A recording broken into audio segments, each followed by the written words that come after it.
प्रधानमंत्री श्री नरेंद्र मोदी जी की अध्यक्षता में कैबिनेट में 4 बड़े फैसले लिए गए हैं। चारों आपके सामने हैं। 3 फैसले ऐसे हैं जो हमारे युवाओं के लिए नई अपॉर्चुनिटीज क्रिएट करते हैं। ELI, आप सबने PLI तो सुना है, DLI भी सुना है।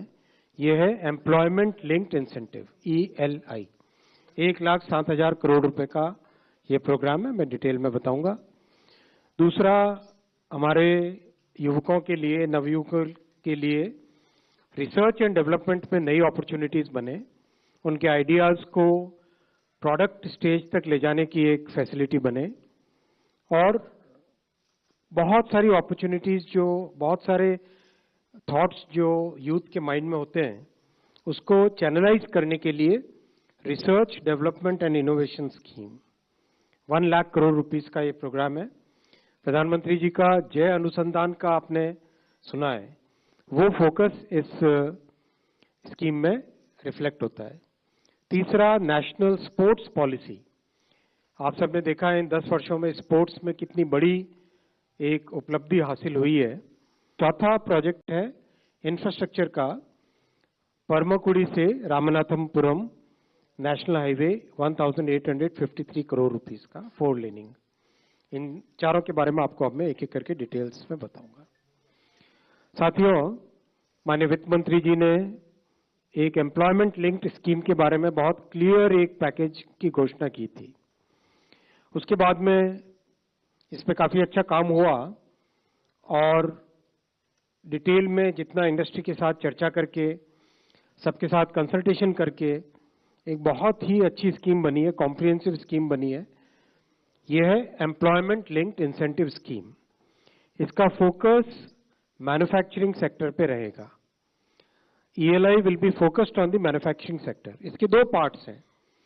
पार्ट 1 है फर्स्ट टाइमर्स के लिए, पार्ट 2 है जो कि सस्टेन्ड एम्प्लॉयमेंट के लिए सपोर्ट करे। दोनों पे मैं डिटेल में आता हूं। पार्ट 1 जो सपोर्ट टू फर्स्ट टाइमर्स, हम सब जानते हैं कि फर्स्ट टाइमर्स को बहुत सारी डिफिकल्टीज फेस होती है जब वो जॉब सर्च में जाते हैं। एक्सपीरियंस वाले को हमेशा एक प्रायोरिटी मिलती है, कॉस्ट भी लगती है एक जॉब सर्च में। उन सब को ध्यान में रखते हुए फर्स्ट टाइमर्स के लिए 1 महीने तक की सब्सिडी, 1 महीने की सैलरी के बराबर subsidy up to a limit of maximum 15,000 rupees ये दी जाएगी, जो कि 2 इंस्टॉलमेंट्स में होगी, 6 महीने और 12 महीने के बाद में दी जाएगी। इससे एम्प्लॉयर्स को, कंपनीज को, they will be encourage to hire the first timers. और ये बहुत अच्छे consultation, long process of consultation के बाद में ये स्कीम बनी है। करीब 6 महीने 7 महीने का कंसल्टेशन इसमें हुआ है, उसके बाद में ये स्कीम बनी है। इससे फर्स्ट टाइमर्स को बहुत मदद मिलेगी। उनको एम्प्लॉयर्स जब हायर करेंगे तो जो बड़ा एक पशोपश रहता है एम्प्लॉयर्स के माइंड में कि एक्सपीरियंस को लूं या फर्स्ट टाइमर को लूं, वो इससे दूर होगा। दूसरा इसका पार्ट है जो सस्टेन्ड एम्प्लॉयमेंट देते हैं 2 साल के लिए, every month 3,000 rupees per month per employ, ये एक सपोर्ट मिलेगा। और जो मैन्युफैक्चरिंग इंडस्ट्रीज हैं उसमें यही सपोर्ट 4 साल के लिए मिलेगा, up to 3,000 rupees per month. ये अप टू है, इसके 3 अलग अलग स्लैब्स हैं, जो कि जब लेबर एंड एम्प्लॉयमेंट मिनिस्ट्री से डिटेल आएगा तो आपको वो स्लैब्स भी मिल जाएंगे। Up to 3,000 rupees per month per employee 2 साल के लिए, और हर 6 महीने के बाद में पेमेंट मिलेगा। सो दैट मीन्स एक सस्टेन्ड एम्प्लॉयमेंट रहेगा। कई इसके फायदे होंगे। लगातार एम्प्लॉयमेंट में रहने से स्किल का लेवल बढ़ता है, माइंड में एक सर्टेनिटी आती है, ओवरऑल ग्रोथ, जो कंपनी की ग्रोथ हो, एम्प्लॉय की ग्रोथ हो, दोनों एक सस्टेन्ड वे में चल पाते हैं। ये जो एम्प्लॉयर्स अपने बेस लाइन एक तय करेंगे, उस बेस लाइन से ऊपर एम्प्लॉयमेंट दे, उनको ये एलिजिबिलिटी रहेगी। जो 50 से कम वाले एस्टेब्लिशमेंट है वो 2 और एडिशनल एम्प्लॉय लगाएं तो उनको ये मिलेगी, ये सपोर्ट मिलेगा। और बाकी जो 50 से ज्यादा वाले एस्टेब्लिशमेंट है उसमें 5 एडिशनल एम्प्लॉयमेंट देने पे ये सपोर्ट मिलेगा। एकदम क्लियर है ना इसमें यहाँ तक। सेकेंड स्कीम में आता हूं मैं, सॉरी, हाँ, मैन्युफैक्चरिंग मैंने बताया, मैन्युफैक्चरिंग में 4 साल रहेगा। सेकेंड स्कीम में आता हूं, research development and innovation scheme. हम सब ने देखा कि R&D में जो देश ज्यादा इन्वेस्टमेंट करते हैं उनकी लॉन्ग टर्म प्रोडक्टिविटी ग्रोथ और टेक्नोलॉजी डेवलप करना, और एक इंडस्ट्री में, समाज में, स्ट्रैटेजिक सेक्टर्स में, सब जगह एक बड़ा बेनिफिट रहता है। अनुसंधान नेशनल रिसर्च फाउंडेशन ANRF कुछ समय पहले कैबिनेट में माननीय प्रधानमंत्री जी ने अप्रूव की थी।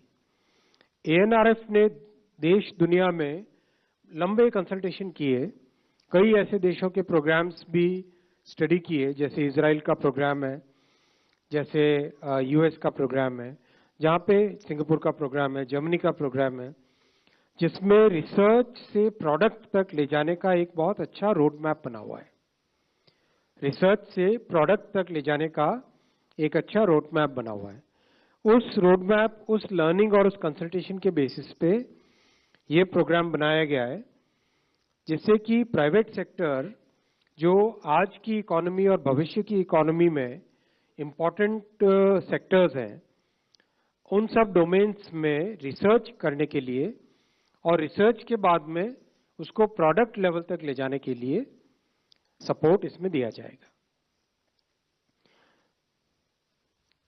ये हमारे सनराइज और स्ट्रैटेजिक सेक्टर्स डिफाइन किए गए, energy security, energy transition, climate action, deep tech जिसमें robotics, space, quantum computing, AI और उसकी बहुत सारी एप्लीकेशंस, स्पेशली एग्रीकल्चर, हेल्थ और एजुकेशन में, biotech, bio manufacturing, synthetic bio, pharma, medical devices, फिर डिजिटल एग्रीकल्चर, डिजिटल इकोनॉमी के और भी बहुत सारे एस्पेक्ट्स, और जो स्ट्रैटेजिक रीजंस और इकोनॉमिक सिक्योरिटी के लिए, आत्मनिर्भर बनने के लिए जो टेक्नोलॉजीज चाहिए, वो सारे सेक्टर्स को इसमें इंक्लूड किया गया है।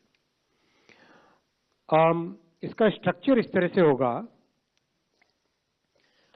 गवर्नमेंट ऑफ इंडिया ने ANRF को फंड्स दिए, 1 लाख करोड़ रुपीस के फंड्स दिए। ये एक 50 ईयर इंटरेस्ट फ्री लोन है। ANRF का जो स्पेशल पर्पस फंड बनेगा, वो सेकेंड लेवल फंड मैनेजर्स को कंसेशनल रेट पे फंडिंग करेंगे। सेकेंड लेवल फंड मैनेजर्स में बहुत सारे हमारे जो अभी एग्जिस्टिंग फंड मैनेजर्स हैं, और इसके अलावा भी नए फंड मैनेजर्स जो डेवलप करेंगे, उन सब के पास ये फंड जाएगा। वो लोग नीचे प्रोजेक्ट को असेस करके, अप्रेज करके, उसकी वेटिंग करके, प्रोजेक्ट बाय प्रोजेक्ट सिलेक्शन करके आगे फंडिंग करेंगे। ये जो फंडिंग होगी वो सपोर्ट इक्विटी और डेट दोनों तरह का होगा। जैसे VC फंडिंग होती है, वेंचर कैपिटल फंडिंग होती है, वैसे ही इसमें VC और डेट का कॉम्बिनेशन रहेगा। सारे सेक्टर्स जो स्पेसिफिकली डिफाइंड है, उन सेक्टर्स में ये फंडिंग जाएगी। बहुत अच्छा स्ट्रक्चर है ये, और ऐसा स्ट्रक्चर दुनिया में बहुत सारी जगह सक्सेसफुल हुआ है, और इंडस्ट्री के साथ डिटेल्ड डिस्कशन होने के बाद में ये स्ट्रक्चर बना है। गवर्नेंस के लिए बहुत एक ट्रांसपेरेंट मैकेनिज्म बनाया जाएगा। एक तो ANRF की गवर्निंग बॉडी रहेगी, उसकी एग्जीक्यूटिव काउंसिल रहेगी, ये ब्रॉड पॉलिसी डिसीजंस के लिए। उसके बाद में डे टू डे जो डिसीजंस होंगे वो एम्पावर्ड ग्रुप ऑफ सेक्रेटरीज, इसमें जिस सेक्टर का प्रोजेक्ट है उस सेक्टर के सेक्रेटरी भी शामिल होंगे। मान लो एनर्जी ट्रांजिशन का क्लाइमेट एक्शन से रिलेटेड है, तो उसमें MNRE के सेक्रेटरी शामिल होंगे। मान लो AI से रिलेटेड है, तो मेटी के सेक्रेटरी भी शामिल होंगे। मान लो बायो फार्मा है, तो उसमें हेल्थ सेक्रेटरी और फार्मास्यूटिकल के सेक्रेटरी भी उसमें रहेंगे। नीचे इन्वेस्टमेंट कमेटी बनेगी, जो कि जिस तरह से वेंचर कैपिटल इंडस्ट्री में इन्वेस्टमेंट कमेटी काम करती है प्रोजेक्ट को अप्रेज करने के लिए, वो उसी मेथड से काम करेगी। This is a very good, very transparent and a very detailed structure which is based on the consultations with industry consultations with many other governments who have done similar structures in the past. So I think this will be a path-breaking scheme which will really help our country develop many new technologies and take them to the product level. Third आज का decision है वो है परमकुड़ी से रामनाथपुरम का national highway. ये 46 kilometre का national highway है। तमिलनाडु में आपको ध्यान होगा पंबन ब्रिज बना है, ये रामेश्वरम वाला हिस्सा।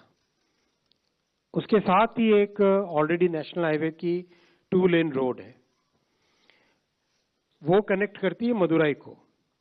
तो इसमें आज के इस अप्रूवल में from Madurai all the way up to Paramakudi already है 4 लेन।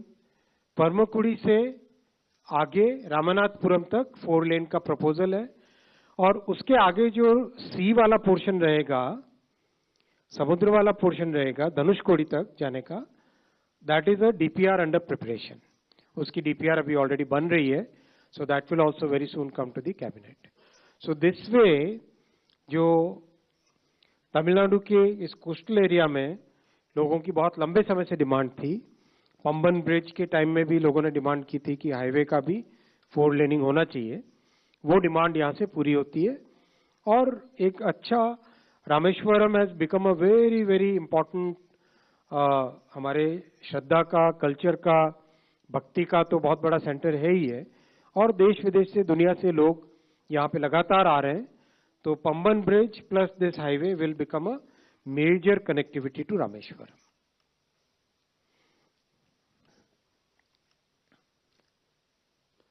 मैं आता हूं चौथे प्रोजेक्ट पे, चौथे डिसीजन पे। साथियों, खेलो भारत नीति ये बहुत बड़ा आज का एक फैसला है जो देश के लिए एक नया रास्ता बनाने वाला है।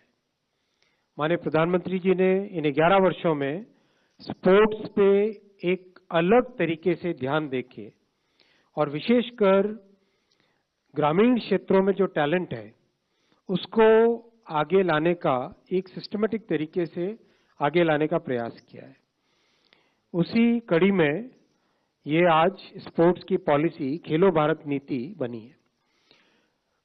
देश में सबसे पहले 1984 में स्पोर्ट्स पॉलिसी बनी थी, फिर 2001 में बनी।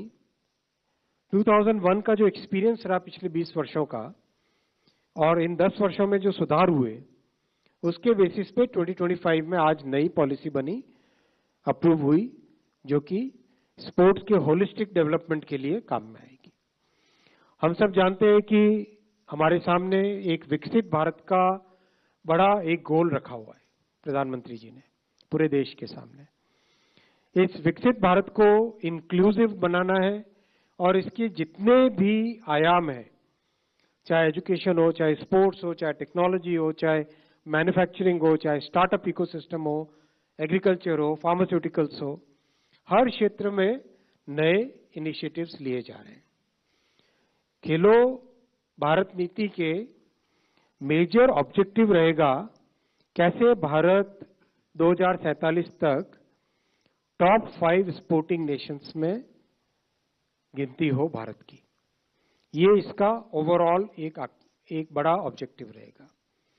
सेकंड रहेगा पीपल्स मूवमेंट बने, फिटनेस के साथ जुड़े, हमारे एजुकेशन पॉलिसी के साथ इसका अलाइनमेंट हो, इकोनॉमिक डेवलपमेंट के साथ जुड़े स्पोर्ट्स, सोशल डेवलपमेंट, समाज के सभी वर्गों का, इसमें सभी वर्गों को इससे लाभ मिले, इन सब को ध्यान में रखते हुए ये खेलो भारत नीति बनी है।